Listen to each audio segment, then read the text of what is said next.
Alright, we're still doing section 7.5, so this video will help fill out the rest of these examples and hopefully will help you get started on the homework that you'll be doing in class tomorrow.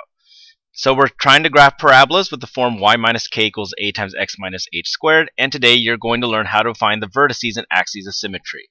So this was one of the examples we did in class. We have y plus 1 equals 2 times x plus 3 squared. What I wanted you to see was how the graph evolved using the various parts of the definition of y minus k equals a times x minus h squared that you watched on the video yesterday. So we started with the original parabola of y equals x squared there in red. We then changed the a from 1 to 2. So we have y equals 2x squared, and as I mentioned, the farther the number is away from 0, the steeper or narrower the graph becomes. So the graph now looks like that blue graph there. That's a little steeper. Next, we shifted the x value. Y equals 2 times x plus 3 squared. We know that the x minus h means that you are shifting it h units. So it's x minus a negative 3. So our h value is negative 3, which means we shift the graph 3 units to the left. Finally, our graph is y plus 1 equals 2 times x plus 3 squared.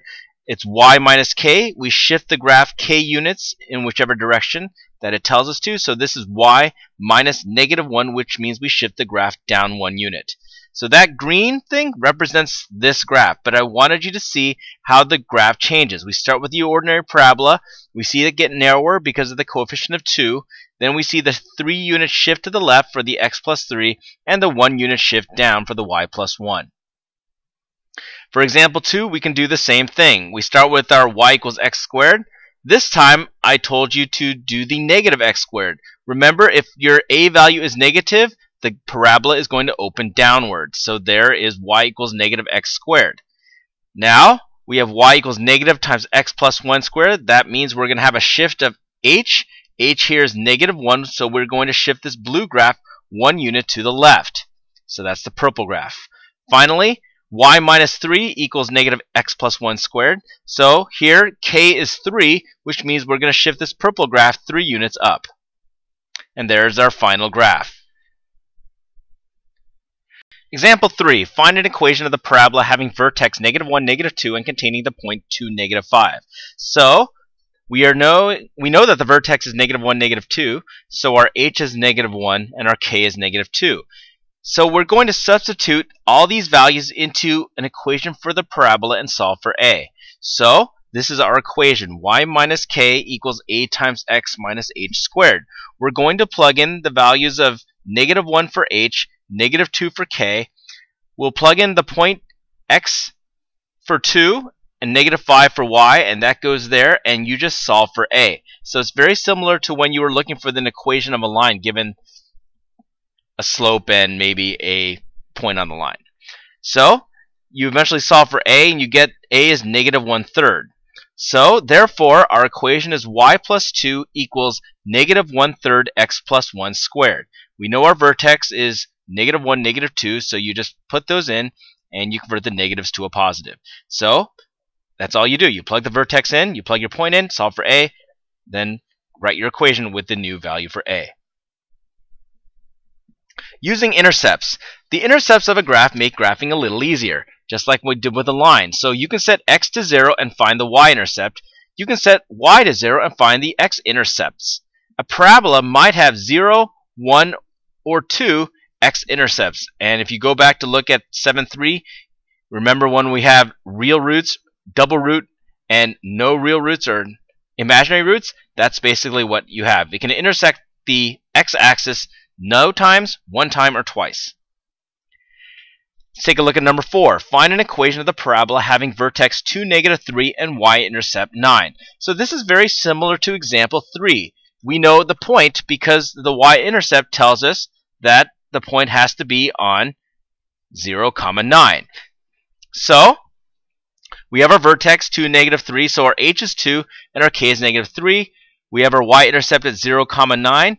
And you plug those into the equation for a parabola. So you get y is 9 minus negative 3 equals a times 0 minus 2 squared, and you solve for a again. So this time you get a equals 3. So you just again plug that back into the original equation, and our equation for the parabola is y plus 3 equals 3 times x minus 2. So remember that this is the y coordinate of the vertex, this value is the x coordinate of the vertex, this is the a value, and you have your equation. Example 5. State the coordinates of the vertex and y-intercept of y equals x plus 1 quantity squared. The way you do these next few problems, you're going to want to rewrite the equation in y minus k equals a times x minus h squared form. That will point you to the vertex, and finding the intercepts after that's pretty simple. So remember, the vertex is at h comma k, so h equals -1 and k equals 0. So vertex is at -1, 0. In case you don't know where the h came from, remember it's x minus h, so x minus -1, that gives us -1. There is no k on this side, so we presume it's 0. Now to find the y-intercept, you just set x equals to 0. So you plug that in, you get y equals 1 squared, or 1, so our y-intercept is at 0, 1. So again, all you do is put the equation into standard parabola form. That'll tell you what the hk is, and then for x and y-intercept, set whichever coordinate to 0, in this case the x coordinate for the y-intercept, and solve for y. State the coordinates of the vertex and y-intercept of y plus 2x squared equals 1. So go ahead and try this one yourself, again remembering that you need to put the parabola into the proper form. So let's rewrite the equation. We have y minus 1 equals -2x squared. We're now ready to proceed. The vertex is still at h comma k, and that typo is still there. I don't feel like fixing it. So our vertex is at 0, 1. There is no h value, so that value is 0. Here we have a y minus 1. Remember, it's y minus k, so 1 becomes the y coordinate for the vertex. Now to find the y-intercept, we set x equal to 0. By doing that, we now know that y minus 1 equals 0, so y equals 1. Our y-intercept is at 0, 1. And look at that! The y-intercept is at the same place as the vertex. Number 7. State the coordinates of the vertex and y-intercept of 4y equals -x plus 4 squared minus 8. So, again, you want to write this in the proper form. So let's move this 8 over here. So we have a 4y plus 8 equals -x plus 4 quantity squared. Now you're going to want to divide both sides by 4 because we want it to be a single y there. So by dividing everything by 4, we get y plus 2 equals -1/4. -1 divided by 4 is -1/4 times the quantity x plus 4 squared. Now we can see what the vertex is. The vertex is at -4, -2. Also, for the y-intercept, we plug in 0 for x, so we end up with -1/4 times 4 squared equals y plus 2. And if you solve for y, you get y equals -6. So our y-intercept is at 0, -6. So again, rewrite the equation in the proper form. Make sure you divide out every term so you are left with a single y, and then use what you know about h comma k being the vertex and solve for the y-intercept. Alright, number 8. Given equation for the parabola, vertex -3, 5, a equals 2. So what you see on the sheet where it says open downward, open upward, actually the open downward should be under number 9 and the open upward should be under number 10. I guess when I made the sheet I forgot to put it under the right number. So this is just the question for number 8. So you just plug them into the equation and then you got your answer. You plug in -3 for h, so it's x minus -3 or x plus 3. You plug in 5 for k, so you get y minus 5, and you plug in 2 for a. That's pretty much it for number 8. Now for number 9, we have an equation for the parabola with a vertex of -5, 0, and the absolute value of a equals 3, and it opens downward. So, since the parabola opens downward, a has to be negative because -a means opening downward. So, if the absolute value of a is 3, then a has to equal -3. So again, once you have the a and the h and the k, you just plug them in. And you end up with y minus 0, so you just have y equals -3 times x minus -5 or x plus 5 quantity squared. And that's pretty much it for number 9. Lastly, number 10, given equation for the parabola, vertex -1, -2, absolute value of a equals 3, and this time we open upwards. So if it opens upward, what do you think a is? Well, it has to be 3. So again, you just plug the values in, and you get y minus -2 or y plus 2 equals 3 times x minus -1 or x plus 1 squared.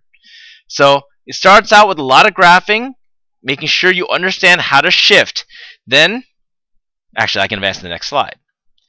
We have a parabola with y minus k equals a times x minus h quantity squared. So, the vertex is at h comma k. So, if there is an h and a k, we shift the graph h units to the left and the right, and k units up or down from the origin. If our a value is positive, the parabola opens upward. If our a value is negative, it opens downward. Next, the farther a is from 0, that is, the greater the absolute value of a is, the narrower the parabola is. The closer a gets to 0 in either negative or positive direction, the wider it becomes. Finally, to find x or y intercepts, set one of the variables to 0 and solve for the other. So if you want the y-intercept, you set x equals 0. If you want the x-intercept, you set y equals 0. Alright, that's it for section 7.5. You will be doing problems in class tomorrow. If you have any questions until then, ask me on Facebook or send me an email.